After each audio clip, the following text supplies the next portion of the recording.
کہانی پسند آنے پر ویڈیو کو لائک اور شیئر ضرور کیجیے۔ ان دنوں میں خود کو ہواؤں میں اڑتی محسوس کیا کرتی تھی، پیر رکھتی کہیں تھی اور پڑتے کہیں تھے، ہر طرف پھول ہی پھول اور خوشبوئیں ہی خوشبوئیں محسوس ہوا کرتی تھیں۔ میں اٹھتے بیٹھتے سوتے جاگتے صرف اس کے بارے میں سوچا کرتی تھی جو میرا منگیتر ہونے والا تھا۔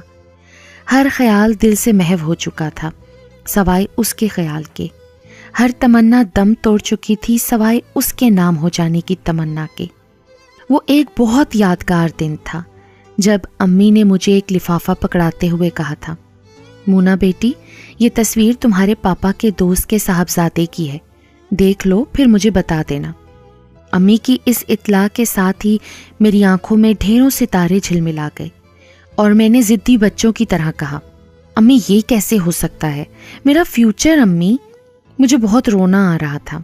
پلیز امی، میری دوستوں کو تو دیکھیے، کوئی یونیورسٹی میں داخلہ لے رہی ہے تو کوئی کالج سے BSc کا ارادہ رکھتی ہے اور کچھ تو پڑھنے کے لیے امریکہ اور آکسفورڈ تک جا رہی ہیں۔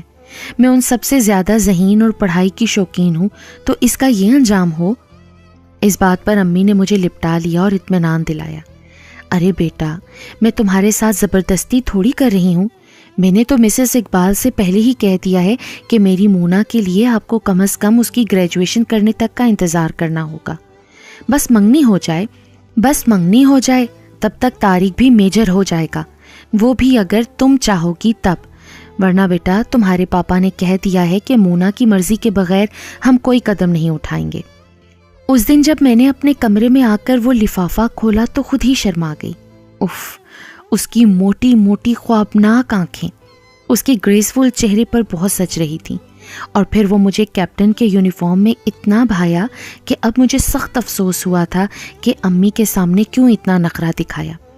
ایسے جیون ساتھی تو قسمت والوں کو ہی نصیب ہوتے ہیں نا، لہٰذا امی کے پوچھنے پر میں نے حامی بھر لی